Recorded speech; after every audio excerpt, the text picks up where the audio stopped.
The blood on her torn dress had frozen into stiff patches against her legs, and Katherine Newbury didn't know if it was hers or her husband's anymore. The winter wind tore through the sparse Nevada brush with a vengeance that matched the fury she'd left behind in that cabin 3 miles back, where Marcus lay on the floor with a cast iron skillet next to his bleeding head, and rage that would only grow hotter once he woke. She ran through the December darkness with nothing but the clothes on her back and the knowledge that when he found her, and he would find her, death might be a mercy compared to what he'd do. The year was 1884, and women had few options when it came to brutal husbands. The law rarely cared. Families turned blind eyes, and the church preached submission until your bones broke under the weight of it. Katherine had endured 3 years of Marcus Newbury's fists, his cruelty, his drunken rampages that left her bruised and broken. Tonight had been different. Tonight he'd reached for his gun, eyes black with whiskey and hatred, and something inside her had finally snapped. She'd grabbed the only weapon within reach and swung with every ounce of strength her battered body possessed. Now she ran through the frozen landscape, her breath coming in painful gasps that burned her lungs. The moon hung full and bright overhead, turning the desert into a silver wasteland. Her thin boots, worn through at the soles, crunched through patches of ice-crusted sand. Kingston lay somewhere to the north, but she'd veered east in her panic, and now she had no idea where she was or how far she'd come. Her fingers had gone numb an hour ago. Her face felt like frozen leather. The horse appeared first, a dark shape against the pale ground. Then the man, dismounting with the careful movements of someone who'd spent long days in the saddle. Katherine stumbled to a stop, swaying on her feet, trying to determine if this was salvation or another nightmare. The moonlight caught his face as he turned, revealing features that were weathered and strong, shadowed by the brim of a black hat. He was tall, broad-shouldered, wearing a heavy coat that spoke of long winters survived. "Madam," his voice carried across the cold air, concerned and cautious. "You hurt?" Katherine's legs gave out. She hit the frozen ground hard, her vision swimming. She heard his boots crunching quickly toward her, felt strong hands catching her before she face planted into the dirt. He lifted her as though she weighed nothing, and she could smell leather and wood smoke and something clean like soap. "I got you," he said quietly. "I got you now." She tried to speak, to warn him, to explain, but her teeth were chattering too violently. He carried her to his horse, a sturdy roan that stood patient as stone, and settled her in the saddle before swinging up behind her. His arm came around her waist, holding her steady, and his body blocked the worst of the wind. "There's a lined shack about a mile from here," he said, his breath warm against her ear. "Can you hold on that long?" Katherine managed a nod. The horse started moving at a steady walk, and she leaned back against the stranger's solid chest, letting herself be held for the first time in years by hands that didn't hurt. She drifted in and out of consciousness, aware of the cold, the movement, the steady thud of the man's heartbeat against her back. The line shack was a small structure built into the side of a rocky outcrop, designed to shelter cowboys during winter range rides. The stranger dismounted and lifted her down, then pushed open the door. Inside was sparse but functional. A small stove, a narrow bunk, supplies stacked against one wall. He set her on the bunk and immediately went to work building a fire in the stove, moving with the efficiency of someone who'd done this 1,000 times. Within minutes, warmth began to seep into the small space. He filled a battered tin cup with water from a canteen and brought it to her. "Drink slow," he said. "Not too much at once." Katherine's hands shook so badly she couldn't hold the cup. He steadied it for her, tipping it gently against her lips. The water was cold but clean, and she drank gratefully. When she'd had enough, he set the cup aside and crouched in front of her, studying her face with eyes that were a striking pale blue, almost gray in the firelight. "What's your name?" he asked softly. "Katherine," she whispered. Her voice sounded like it belonged to someone else, rough and broken. "Katherine Newbury." "I'm Ashton Walker," he said. "You've been running a long time. From what?" She closed her eyes. "My husband." The silence stretched between them. When she opened her eyes again, Ashton's expression had hardened, his jaw tight. His gaze traveled over her face, seeing what the moonlight had hidden. The bruise on her cheekbone, only a few days old and still purple. The split in her bottom lip that had barely healed. The way she held herself, protective and small. "He the one who did this to you?" His voice was quiet, but there was steel underneath. Katherine nodded. "He'll come after me. When he wakes up, he'll come and he'll kill me for what I did." "What did you do?" "Hit him with a skillet." A harsh laugh escaped her throat. "He was drunk, reaching for his gun. I thought he was finally going to do it, finally going to shoot me and be done with it. So I hit him first." Ashton was quiet for a long moment. Then he reached up and pushed his hat back, revealing sandy brown hair that curled slightly at the ends. He couldn't have been more than 26 or 27, Katherine thought. Young for the weathered look he wore, but the West aged men fast. "He won't ever find you," Ashton said, and the certainty in his voice made her want to cry. "I promise you that." "You can't promise that. You don't know him. He's mean as a snake and twice as persistent. He'll track me. He's good at tracking. Then I'll make sure the trail goes cold." Ashton stood and moved to the supplies, pulling out a blanket and a bundle wrapped in cloth. "Right now, you need to warm up and eat something." "When's the last time you had food?" Katherine tried to remember. "Yesterday morning, maybe. Before Marcus had come home drunk and angry about some imagined slight at the saloon. Before the hitting had started." "I don't know," she admitted. Ashton unwrapped the cloth to reveal jerky and hardtack. Simple trail food, but her stomach cramped with hunger at the sight of it. He handed her a piece of jerky, and she bit into it, the salt and smoke flavor exploding across her tongue.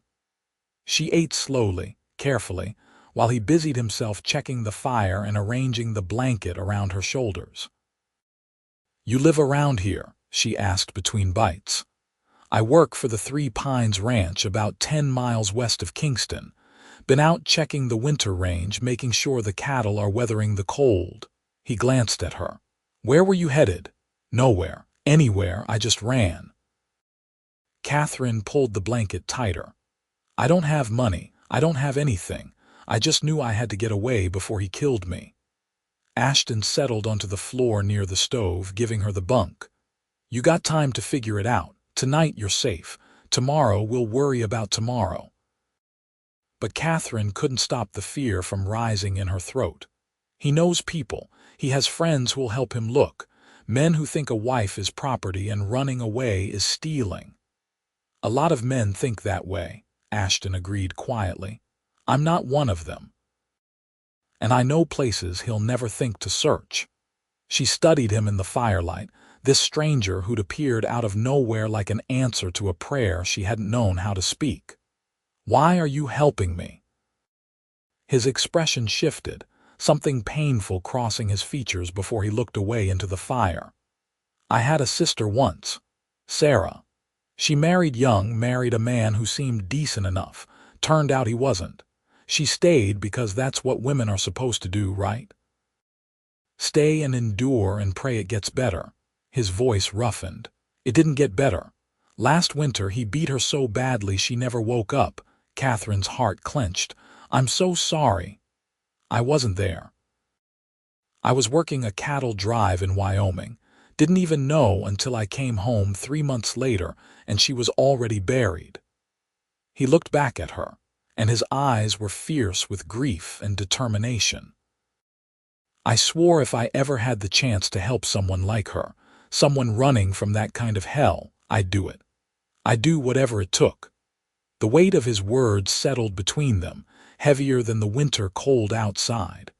Katherine felt tears burning in her eyes for the first time since she'd run. He might kill you too if he finds us. Let him try, Ashton said simply. They sat in silence for a while, the fire crackling and spitting. Katherine felt exhaustion pulling at her like a riptide, but every time she closed her eyes she saw Marcus's face, twisted with rage. She jerked awake again and again, her heart pounding. "You should sleep," Ashton said gently. "I'll keep watch." "I can't. Every time I close my eyes I see him." He considered this, then stood and moved some of the supply crates to block the door. It wouldn't stop a determined man, but it would make noise. Then he settled back against the wall where he could see both the door and the single small window. He pulled his revolver from its holster and laid it across his lap. "I spent 2 years in the cavalry," he said conversationally. "Fought Apaches, rustlers, deserters. I can go 3 days without sleep if I need to. You're safe, Katherine. I swear it on my sister's grave. Close your eyes." Maybe it was the steadiness in his voice, or the way he said her name like it was something precious, or simply that her body couldn't fight anymore. Katherine lay down on the bunk, pulled the blanket up to her chin, and let her eyes drift closed. This time, when sleep came, it took her under completely. She woke to the smell of coffee and pale dawn light filtering through the window. For a moment, she couldn't remember where she was, and panic seized her chest. Then she saw Ashton, still sitting against the wall watching the door with alert eyes. He'd kept his promise. He'd stayed awake all night. "Morning," he said, noticing she was awake. "Coffee's ready if you want some." Katherine sat up slowly, her body aching from the run and the cold. "Did you sleep at all?" "I'm fine." He poured coffee into the tin cup and brought it to her. "We need to talk about what comes next." She wrapped her hands around the cup, grateful for the warmth. "What do you mean? Your husband is going to be looking for you." "If he's as persistent as you say, he'll start in Kingston. That's the nearest town, and he'll figure you headed for civilization." Ashton crouched in front of her again, his expression serious. "We need to get you somewhere he won't think to look. Somewhere isolated enough that even if he comes searching, he won't find you." "Where?" Katherine asked hopelessly. "I don't know this country. I don't know anywhere." "I do." He met her eyes. 3 Pines Ranch is owned by a man named Samuel Worth. He's a good man, fair, and he doesn't tolerate cruelty. His wife Martha runs the house, and she's got a spine made of iron. They need help with the cooking and cleaning, especially during winter when the hands are all close to the main house. You could work there. Your boss would take in a runaway wife. He would if I asked him to, and if he saw what I see when I look at your face." Ashton's voice was gentle but firm. "The ranch is isolated, 10 miles from town through hard country. Your husband would have to know specifically where to look, and even then, he'd be riding onto land protected by 20 armed men who are loyal to Samuel. It's as close to safe as you're going to get." Katherine wanted to hope, but hope was dangerous. Hope got you hurt. "And if he does find me?" "What then? I bring trouble to people who don't deserve it. Then we deal with it," Ashton said simply. "Together." That word, together, did something strange to her heart. She'd been alone for so long, even when Marcus was right beside her. Alone in her fear, her pain, her desperation. The idea that someone might stand with her instead of against her was almost too much to believe. "Why?" she asked again, more insistent this time. "Why risk so much for a stranger?" Ashton was quiet for a moment, then he said, "Because Sarah was a stranger to the people who could have helped her, and nobody did. Because every man who sees a woman being hurt and turns away is guilty of that hurt. Because it's the right thing to do." He paused. "And because when I look at you, I don't see a stranger. I see someone who's survived hell and is still fighting. That deserves respect." Katherine felt something crack open inside her chest, something that had been frozen solid for years. She wanted to tell him what those words meant, how long it had been since anyone had treated her like a person instead of property, but her throat was too tight to speak. So she just nodded, and he seemed to understand. They left the line shack an hour later, after Ashton had carefully swept away any signs of their presence. He put Katherine on his horse again, and they rode west through the cold morning. The sun climbed slowly, turning the sky from gray to pale blue, but the temperature barely rose. Katherine's breath steamed in the air, and she was grateful for Ashton's solid warmth at her back. "Tell me about the ranch," she said as they rode, needing the distraction. "Three Pines has been in Samuel's family for 30 years, Ashton said. His father started it with nothing but determination and a good eye for land. Samuel built it into something solid. We run about 500 head of cattle plus horses.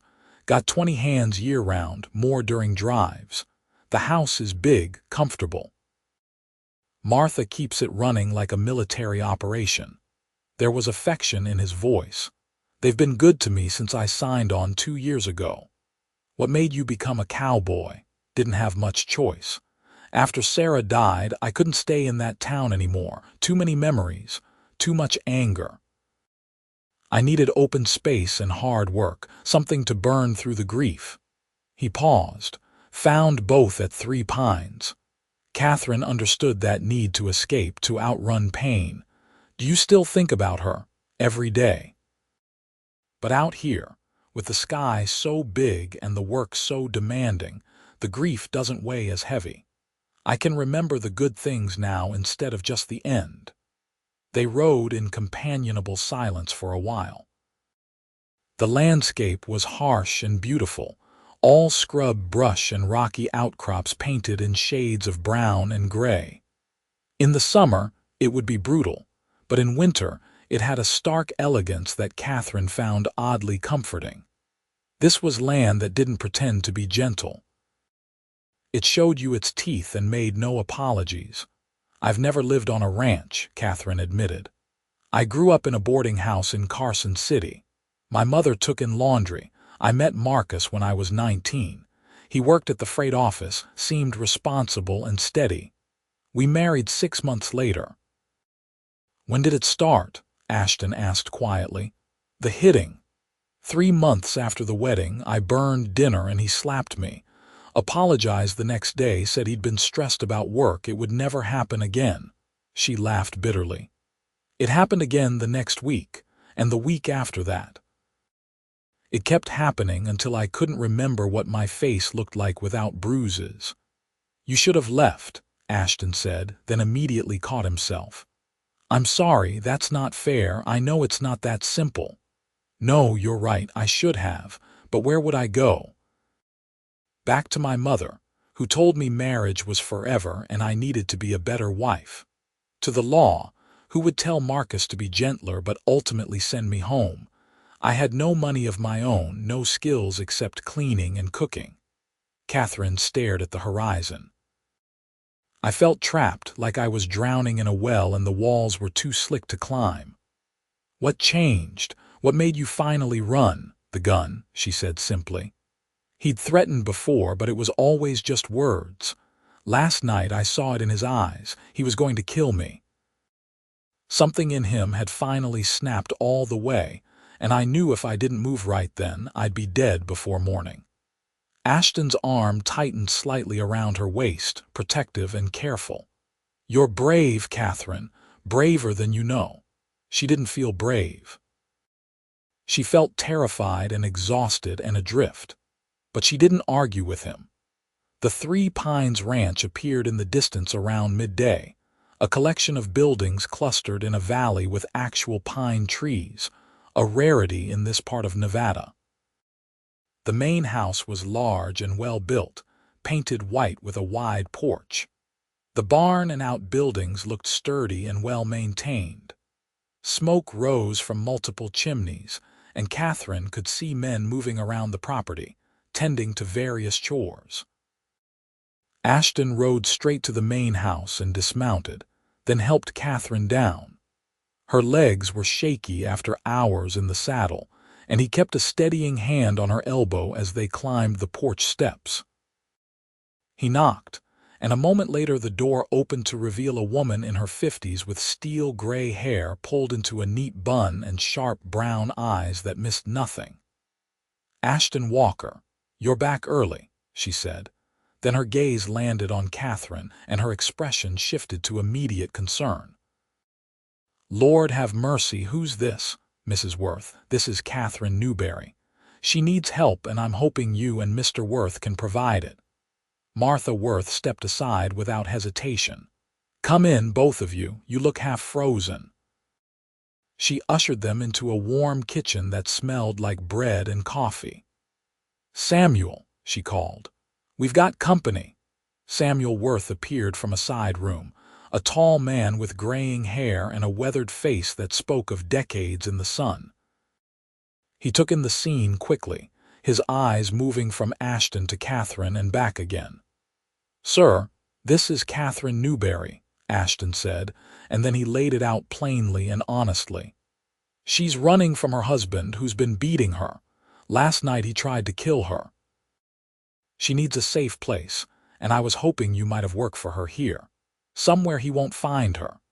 Samuel and Martha exchanged a long look, one of those married couple communications that needed no words. Then Martha moved to Katherine and took her hands gently. "Let me see your face, dear." Katherine lifted her chin, letting the older woman examine the bruises. Martha's expression hardened, and she made a small sound of disgust. "Samuel, she stays. I'll not have any woman turned away from this house when she's fleeing violence." "Agreed," Samuel said immediately. He looked at Ashton. "You're sure about this? If her husband comes looking, it could mean trouble." "I'm sure," Ashton said firmly, "and I'll handle any trouble that comes." Samuel studied him for a moment, then nodded. "All right, then. Katherine, you're welcome at 3 Pines for as long as you need. Martha will find work for you, and we'll make sure you're protected." Katherine felt tears spilling down her cheeks before she could stop them. "Thank you," she whispered. "Thank you so much." Martha pulled her into a motherly embrace that Katherine hadn't felt since she was a child. "You're safe now, sweetheart. We'll take care of you." The next few hours passed in a blur. Martha drew Katherine a hot bath, the first real bath she'd had in months. She gave her clean clothes, simple but well-made, that actually fit properly. She fed her a meal of stew and fresh bread that tasted like heaven. She showed her to a small room off the kitchen, meant for a housekeeper, with a real bed and a lock on the door. "You lock this every night," Martha said firmly. "Not because I think you're unsafe here, but because you need to feel secure. You need to know nothing can reach you while you sleep." Katherine touched the lock with trembling fingers. A lock. Her own space. The luxury of it was almost overwhelming. That evening, after the ranch hands had eaten their dinner and dispersed to the bunkhouse, Ashton found Katherine sitting on the back porch, staring out at the darkening landscape. He sat down beside her, careful to leave space between them. "You doing all right?" he asked. "I keep waiting to wake up," Katherine admitted.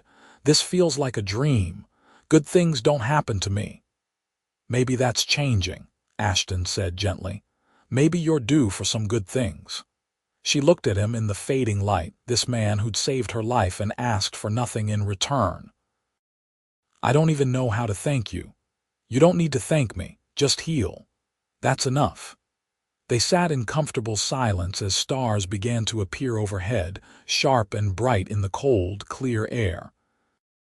Katherine found herself acutely aware of Ashton's presence beside her, the way he radiated a quiet strength that made her feel anchored instead of adrift. "What if he does find me?" she asked quietly. "What if he comes here?" "Then he'll have to go through me," Ashton said, and there was no bravado in his voice, just simple fact. "And through Samuel, and through every man on this ranch who believes in protecting the innocent. Your husband might be mean, Katherine, but he's one man. He can't stand against all of us. She wanted to believe him. God, how she wanted to believe him. I'm afraid, she admitted. I'm so afraid all the time. Fear is smart. Fear keeps you alive. Ashton turned to look at her fully. But you can't let it rule you. You took the hardest step already. You ran. You survived. Now you learn to live again. Katherine met his eyes, those pale blue eyes that saw too much and judged too little. Will you teach me, she asked impulsively, how to live again? Something shifted in Ashton's expression, something warm and promising. Yeah, he said softly, I can do that. Over the next few weeks, Katherine settled into life at Three Pines Ranch. She worked alongside Martha in the big house, learning the rhythm of cooking for 20-plus hungry cowboys, managing the laundry, keeping the enormous space clean and organized. The work was hard but satisfying, and Martha proved to be patient and kind, treating Katherine more like a daughter than an employee. The nightmares came frequently at first. Katherine would wake gasping, certain she heard Marcus's footsteps in the hall, his voice calling her name. But the lock held, and the fear would gradually subside as she remembered where she was. Safe. Protected. Ashton checked on her daily, finding small moments to talk between his ranch duties. He'd stop by the kitchen for coffee and linger, telling her stories about the cattle or the other hands, making her laugh with his dry observations. He taught her to recognize the different horses by sight, pointed out constellations on clear nights, showed her the best spot to watch the sunrise over the pines. Katherine found herself watching for him, listening for his voice, smiling when he appeared. It was dangerous, she knew, to let herself feel anything for anyone, especially so soon after escaping Marcus. But Ashton didn't push. He was simply present, steady as bedrock, letting her come to trust him at her own pace. One afternoon in early January, Katherine was hanging laundry on the line behind the house when 3 riders approached from the direction of Kingston. Her heart seized with terror, and she dropped the shirt she'd been hanging, ready to run. But Ashton appeared from the barn, moving quickly to intercept the riders before they reached the house. Katherine watched from a distance as Ashton spoke with the men. They were rough-looking, the kind who spent more time in saloons than honest work. After a few minutes of conversation, Ashton shook his head firmly, and the men turned their horses around and left. He came to find Katherine immediately, reading the fear in her face. They were asking about a woman matching your description, he said quietly. Said her husband was looking for her, worried sick, willing to pay for information. Katherine's legs went weak. What did you tell them? That I hadn't seen anyone like that, that they should try the next ranch over. Ashton's expression was calm, but his eyes were hard. They believed me. But Katherine, this means he's actively searching. We need to be careful. Maybe I should leave, Katherine said, panic rising in her throat. I'm putting everyone here in danger. No. Ashton caught her shoulders gently, ducking his head to meet her eyes. You're not leaving. You're not running again. We knew this might happen and we're prepared. Samuel has already talked to the hands. Everyone knows to say they haven't seen you. You're protected here. But what if, no what ifs, Ashton said firmly. You're staying. That's final. The certainty in his voice, the way he stood like a wall between her and danger, made Katherine's eyes burn with tears. I don't understand why you care so much, she whispered. I'm nothing to you. Ashton's hands tightened slightly on her shoulders and his expression softened. You're not nothing, he said quietly. You haven't been nothing for a while now. Something in his tone made Katherine's breath catch. She looked up at him, really looked, and saw in his face what he'd been careful not to say. He cared about her, not as a project or an obligation, but as a woman. As Katherine, Ashton, she started, but didn't know how to finish. He seemed to realize he'd revealed too much. He released her shoulders and stepped back, clearing his throat. You should get back inside. It's too cold to be standing out here. But Katherine didn't want to go inside. She wanted to stay right here in this moment with this man who'd saved her life and asked for nothing, who looked at her like she was precious instead of broken. Thank you, she said softly, for everything. Ashton met her eyes and a small smile touched his lips. Anytime, Katherine. January turned to February, and the winter settled in hard and deep. Snow fell heavy and thick, blanketing 3 pines in white silence. Katherine had never seen so much snow. It was beautiful and terrifying in equal measure, transforming the familiar landscape into something alien. The snow also meant isolation. The road to Kingston became impassable, and the ranch turned inward, becoming its own small world. The hands stayed close, maintaining the cattle as best they could, breaking ice on water troughs, ensuring the animals had access to feed. It was hard, brutal work, and Katherine saw the exhaustion in Ashton's face when he came in each evening, ice clinging to his coat and hat. She started making sure there was hot coffee waiting for him and warm food set aside. Small gestures that Martha noticed with a knowing smile but said nothing about. Katherine told herself she was just being kind, just repaying his help, but the truth was harder to deny with each passing day. She was falling in love with Ashton Walker. It was a terrifying realization. How could she trust her own heart after Marcus?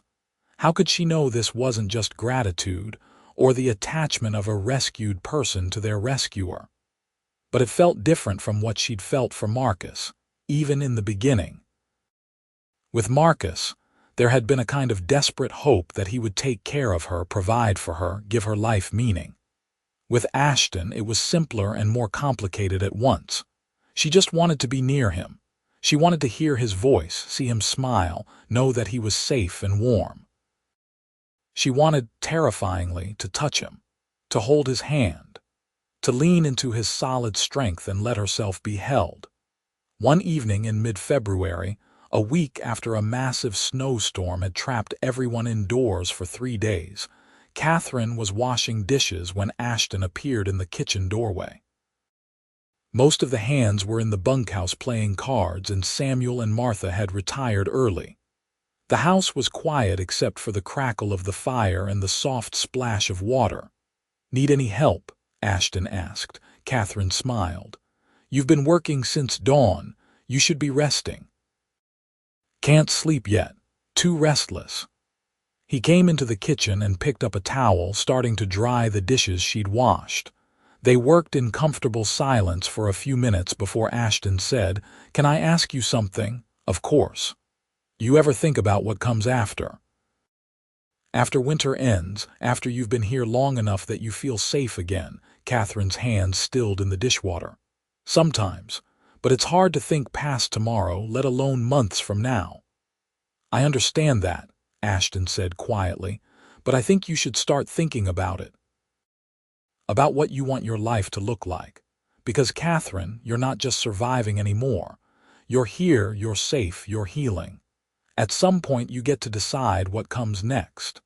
She turned to look at him, and the expression on his face made her heart skip. "What do you think should come next?" she asked softly. Ashton set down the towel and turned to face her fully. "I think," he said carefully, "that you should take all the time you need to heal. I think you should learn to trust again, to feel safe again. And then, when you're ready, I think you should consider staying here. Not as an employee, not as someone who's hiding, but as someone who's chosen this place, this life." "And you," Katherine whispered, "would you be part of that life?" The air between them felt charged, heavy with possibility and fear. Ashton took a step closer, close enough that Katherine could see the flecks of darker blue in his pale eyes. "I want to be," he admitted. "God help me. I know it's too soon. I know you need time, but Katherine, I can't stop thinking about you. Can't stop wanting to make sure you're happy, that you're healing." Can't stop imagining what it might be like if someday you could care for me the way I've come to care for you."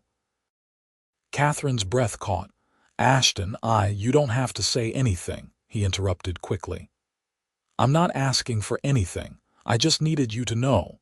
Needed you to understand that when I said you could stay here, I meant forever if you wanted, with me, if you ever wanted that." Katherine stepped closer, closing the distance between them. Her heart was pounding, fear and hope warring in her chest. "I'm scared," she admitted. "I'm so scared of making another mistake, of trusting the wrong person again. But Ashton, when I'm with you, I don't feel afraid. I feel safe. I feel seen. I feel like maybe I could be whole again." His hand came up slowly, telegraphing the movement, giving her every chance to pull away. His fingertips brushed her cheek with a gentleness that made her want to cry. "You're already whole," he said quietly. "You just need time to remember it." Katherine leaned into his touch, and something that had been wound tight in her chest for years finally loosened. "I think I'm falling in love with you," she whispered. "I don't know if I should, or if it's wise, or if I'm even capable of it after everything. But I look at you and I feel something I thought Marcus had killed in me." Ashton's eyes searched her face, tender and fierce at once. "What do you feel?" "Hope," Katherine said simply. He pulled her into his arms then, carefully, waiting to see if she would pull away. She didn't. She wrapped her arms around his waist and pressed her face against his chest, listening to the steady thrum of his heartbeat. He held her like she was something precious, his chin resting on top of her head, one hand smoothing gently down her back.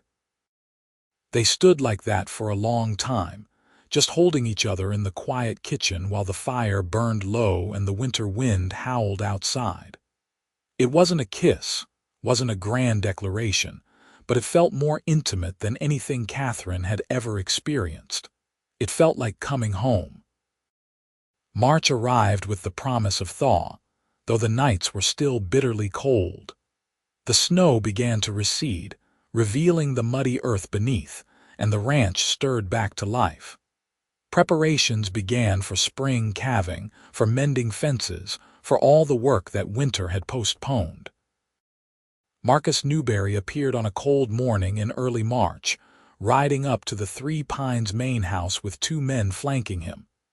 Katherine saw them from the kitchen window, and the plate she was holding slipped from her nerveless fingers, shattering on the floor. "Martha," she gasped. "It's him. He's here." Martha moved to the window, took one look, and her expression turned to stone. "Samuel," she called sharply, "we have visitors." Samuel appeared immediately, took in the situation with one glance, and his hand went to the rifle hanging above the door. "Katherine, go to your room and lock the door. Martha, get Ashton. Now." But it was too late. Marcus was already dismounting, already striding toward the house with the confidence of a man who believed he owned the world. Katherine felt paralyzed, terror freezing her in place. This was it. This was the moment she'd been dreading for months. Samuel stepped out onto the porch, rifle in hand, and his voice carried clear and hard. "That's far enough. State your business." Marcus stopped at the bottom of the porch steps. He was a big man, broad and solid, with dark hair and darker eyes. He might have been handsome once, but cruelty had twisted his features into something ugly. "I'm looking for my wife," he said, his voice carrying the false reasonableness of a man used to getting his way. "Katherine Newbury. I have information she's been seen at this ranch." "And what makes you think I'd tell you even if she was here?" Samuel asked evenly. "Because harboring another man's wife is a crime," Marcus said, his tone hardening. "And because I'm within my legal rights to retrieve my property." "Your property?" Samuel's voice dropped to something dangerous. "Son, no woman is property, and if that's how you view your wife, I'd say she had good reason to run." Marcus's facade cracked, showing the rage underneath. "Where is she? I know she's here. I've paid good money for information, and multiple sources put her at Three Pines." "Then your sources are wrong," came a new voice, and Ashton appeared from around the side of the house, flanked by half a dozen ranch hands. All of them were armed. "We haven't seen anyone matching your wife's description." Marcus turned, assessing Ashton with cold calculation. "You're lying." "I can see it in your face." "You can see whatever you want," Ashton said calmly. "Doesn't make it true.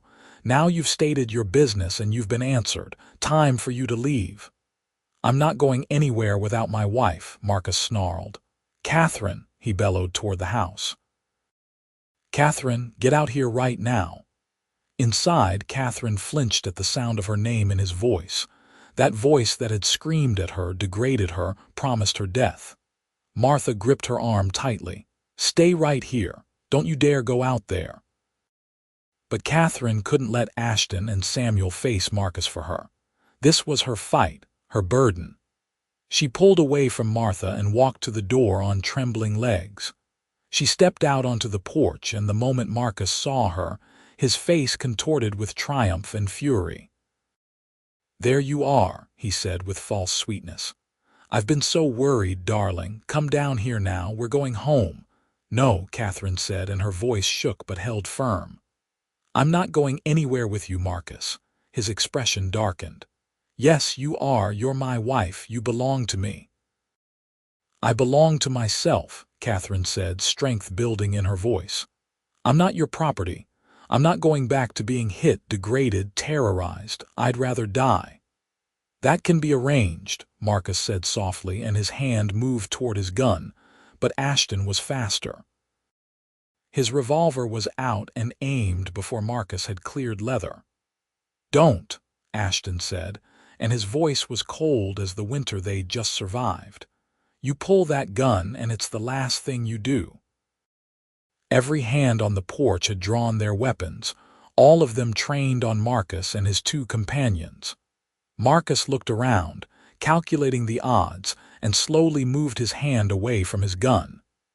"This isn't over," he said, looking at Katherine with such hatred she felt it like a physical blow. "You're my wife. The law is on my side." "Actually," Samuel said conversationally, "I've already sent word to the territorial marshal about the situation.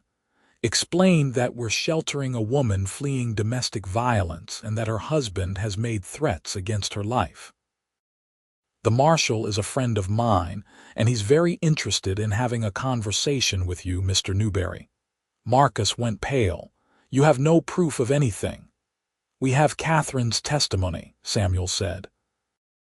"And we have a doctor in Kingston who'll document every bruise, every healed break, every scar you left on her. We have witnesses to your threats just now. And most importantly, we have a dozen armed men willing to testify that you rode onto this property with violent intent." "You can't do this," Marcus blustered. "She's my wife." "And that's the only reason you're still breathing," Ashton said quietly, "because she asked me not to kill you. But you come back here, you threaten her again, you so much as ride within 5 miles of this property, and I won't be so charitable. Do you understand me?" The two men faced each other across the muddy yard, and Katherine saw Marcus recognize something in Ashton's eyes. The absolute certainty that he would follow through on his promise. The complete lack of fear. "This isn't legal," Marcus tried weakly. "Then take it to a judge," Samuel said. "We'll be happy to present our case. But I guarantee no judge in this territory is going to force a woman back into a home where she's been beaten within an inch of her life. Times are changing, Mr. Newbury. Men like you are learning that there are consequences." Marcus looked at Katherine one last time, and she forced herself to meet his gaze without flinching. She wanted him to see that she wasn't broken anymore, that she had survived him and found people worth surviving for. "This isn't over," Marcus said again, but the words were hollow now. "Yeah, it is," Ashton said flatly. "Ride out. Don't come back." Marcus and his men mounted their horses and rode away, and Katherine watched until they disappeared over the rise. Her legs gave out then, and she sank down onto the porch steps, shaking violently. Ashton was beside her immediately, his arm around her shoulders, solid and warm. "You were so brave," he murmured against her hair. "So damn brave." "I was terrified," Katherine admitted, her voice breaking. "I'm still terrified. What if he comes back?" "What if he won't," Samuel said firmly, moving to stand in front of them. "I meant what I said about the marshal. I sent that message weeks ago, and Tom has been investigating.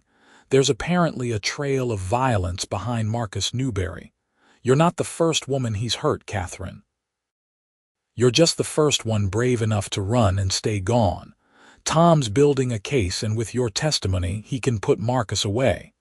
Katherine looked up at him with wide eyes. "Truly, that's possible. It's more than possible. It's happening." Samuel's expression was kind but determined. "You're not alone in this. You have people fighting for you now." Over the next few weeks, Katherine gave her testimony to Marshal Tom Fletcher, a weathered man in his 50s who treated her with respect and gentleness. She told him everything, showed him the scars, relived the worst moments of her marriage. It was agonizing, but with Ashton beside her holding her hand, she got through it. The marshal arrested Marcus Newbury in late March on charges of assault, battery, and attempted murder.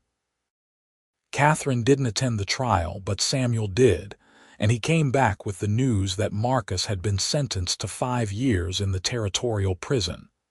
It wasn't forever, but it was enough. Enough time for Katherine to build a new life. Enough time to heal. Enough time to be free. Spring arrived in full force in April, transforming Three Pines into a riot of green and color. Wildflowers bloomed across the valley, and the work of the ranch intensified with calving season. Katherine threw herself into helping wherever she could, learning to garden from Martha, to preserve food, to manage the endless tasks of ranch life. She grew stronger, healthier, her body filling out from regular meals and her face losing the haunted look that had shadowed it for years. And through it all, Ashton was there. Not hovering, not possessive, but present. They took evening walks when work allowed, wandering through the pines and talking about everything and nothing. He told her about his childhood in Missouri, about joining the cavalry at 17, about the dreams he'd had before Sarah died. She told him about her mother, about her girlhood dreams of adventure, about the things she wanted to learn and see and do now that she was free to want them. One evening in early May, as they sat on the porch watching the sunset paint the sky in shades of orange and gold, Ashton took her hand. It was the first time he'd initiated real physical contact since that night in the kitchen, and Katherine's breath caught. "I need to tell you something," he said quietly.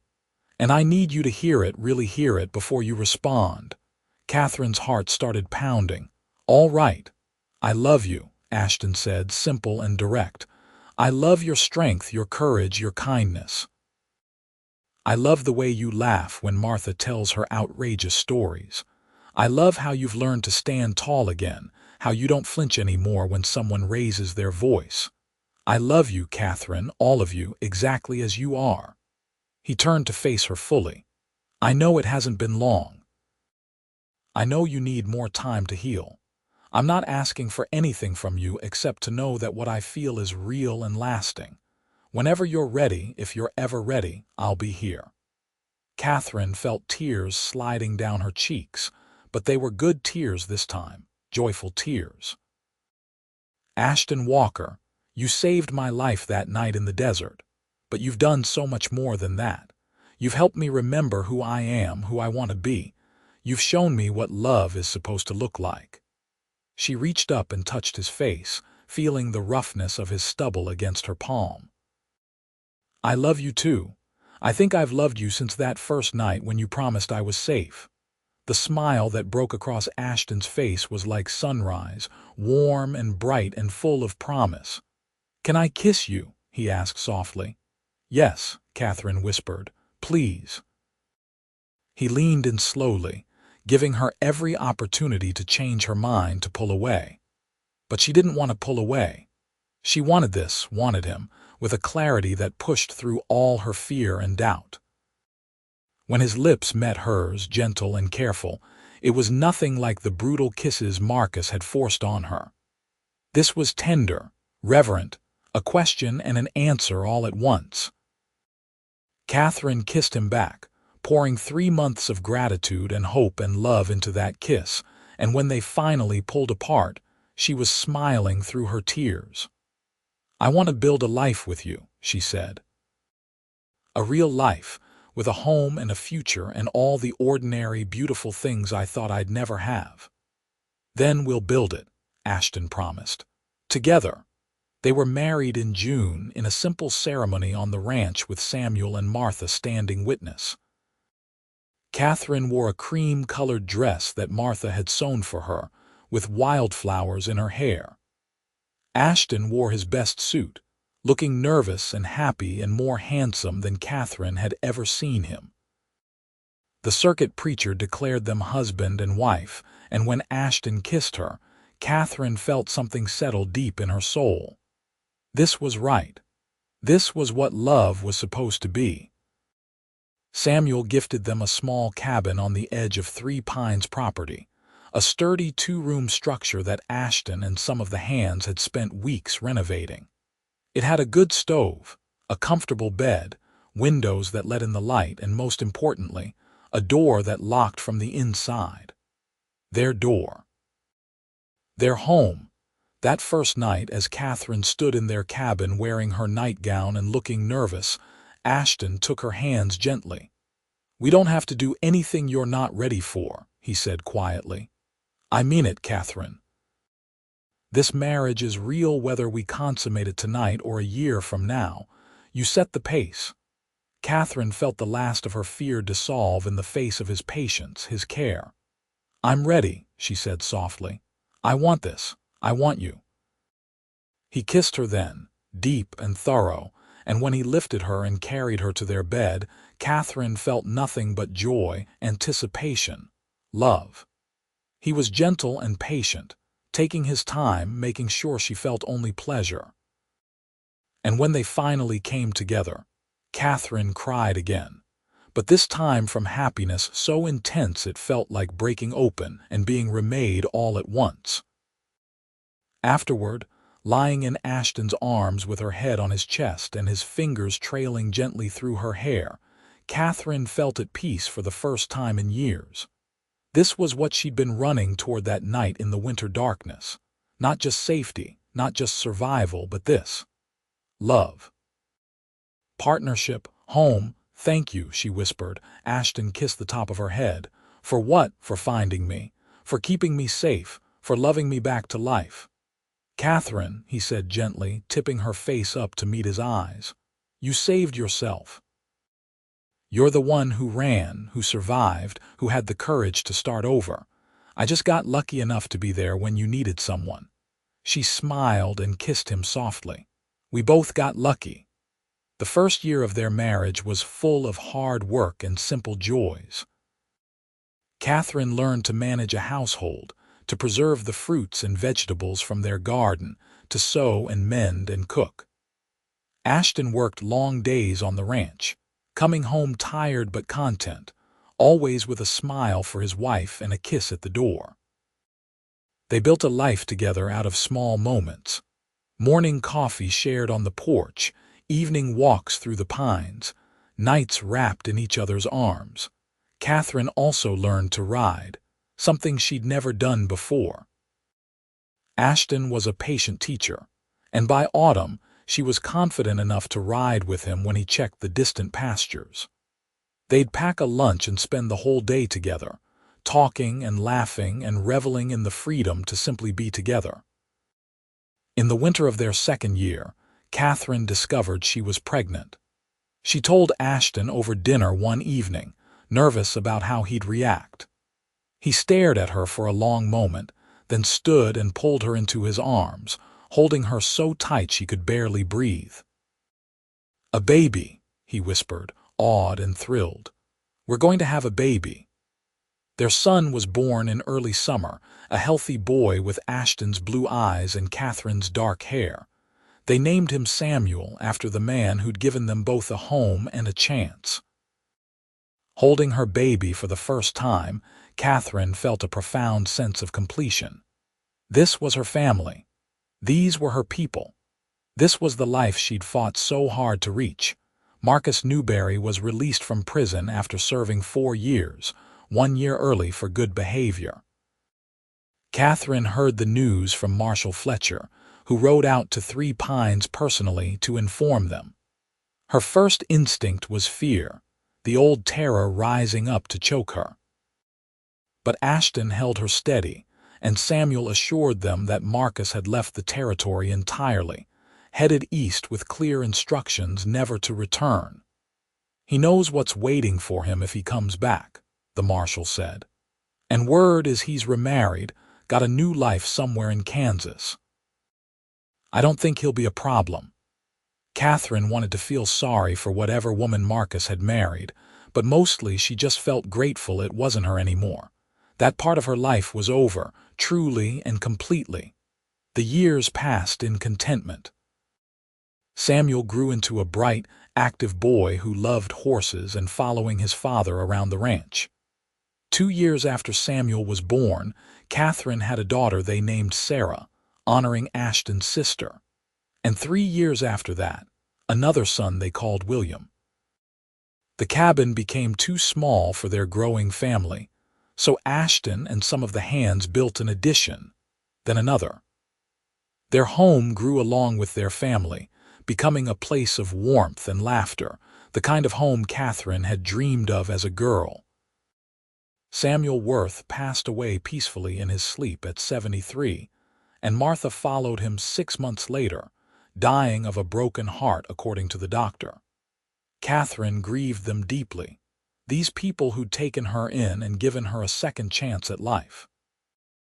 In his will, Samuel left a significant portion of Three Pines to Ashton, recognizing the years of loyal service and the way he'd become like a son. Ashton took over management of the ranch alongside Samuel's actual son, Daniel, and Katherine found herself playing the role Martha once had, managing the household and caring for the hands. It was a role she'd grown into naturally, and she took pride in maintaining the traditions Martha had established. On a summer evening when Katherine was 42 and Ashton was 45, they sat together on the porch of their now substantial home, watching their grandchildren play in the yard. Samuel had married a sweet girl from Kingston and given them 2 granddaughters. Sarah was courting a young cowboy from the neighboring ranch. William, at 12, was still more interested in horses than girls. "You ever think about that night?" Ashton asked quietly, his hand finding hers as it always did. "The night I found you," Katherine smiled, lacing her fingers through his. "Every day, not with fear anymore, just with gratitude." "I thank God for that storm," Ashton said. "For being in exactly the right place at exactly the right time, for getting to be the one who found you. You told me he'd never find me," Katherine remembered. "And you were right. Marcus never found me, but I found myself and I found you and I found this whole beautiful life." Ashton brought her hand to his lips and kissed it gently. "Best thing I ever did was make that promise." "Best thing I ever did was believe you," Katherine replied. They sat in comfortable silence as the sun set, painting the sky in brilliant colors. Their children's laughter rang out across the yard, mixing with the sounds of the ranch settling in for the night. Somewhere in the distance, cattle lowed. Closer by, horses nickered in their paddock. The wind whispered through the pines that gave the ranch its name. Katherine leaned her head on Ashton's shoulder, feeling the solid warmth of him, the steadiness that had never wavered in all their years together. She thought about the terrified woman who'd run through the winter darkness all those years ago, certain she'd die in the cold rather than return to hell. That woman had been brave, but she'd also been broken, unable to imagine a future that held anything but fear. Now Katherine knew better. Now she knew that even from the darkest night, morning eventually came. That help could arrive when you least expected it. That love, real love, was gentle and patient and made you stronger instead of smaller. "I love you," she said softly. "I love you too," Ashton replied, kissing the top of her head. "Always have, always will." And as the stars began to appear overhead, bright and constant in the vast Nevada sky, Katherine felt nothing but peace. She was home, she was loved, she was safe. And after everything she'd survived to get here, that was more than enough. It was everything. Their story wasn't one of grand adventures or dramatic rescues, though it had started that way. It was the story of two damaged people who'd found each other in the darkness and chosen, day after day, to build something beautiful together. It was the story of healing and hope, of learning to trust again, of discovering that love didn't have to hurt. Katherine had run from her husband one winter night, desperate and terrified. A cowboy had found her and promised she'd be safe. And he'd kept that promise, not just for a day or a week or a year, but for the rest of their lives. That promise had become their foundation, and on it they'd built a home, a family, and a love that lasted until their final days. Many years later, when Katherine was elderly and gray but still bright-eyed and beautiful to Ashton, he would tell their grandchildren the story of how they met. He described that winter night, the frightened woman running through the darkness, the promise he'd made, and he'd always end the story the same way. "Your grandmother was the bravest person I ever met," he'd say. "She saved herself, really. I just had the privilege of loving her through it all." And Katherine, listening from her rocking chair, would smile and reach for his hand, and they'd sit together in the twilight of their lives, still grateful for that night in the winter darkness when their paths had crossed. Still grateful for every day they'd been given together since. It was a good life, built from hard times and made beautiful through love. And when Katherine finally passed away peacefully at 86, surrounded by children and grandchildren and great-grandchildren, Ashton held her hand and whispered the same words he'd spoken that very first night. "You're safe now. I've got you." And she smiled and closed her eyes and knew it was true.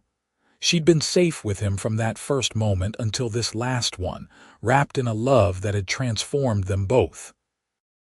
Ashton followed her 6 months later, unable to live without his Katherine, and they were buried side by side on a hill overlooking Three Pines Ranch, under the vast Nevada sky they'd both loved. Their children made sure the headstones were placed close enough that they touched, forever united even in death. And on warm summer evenings, when the wind blew just right through the pines, it almost sounded like laughter, like two souls who'd found each other in darkness and walked the rest of the way home together, hand in hand.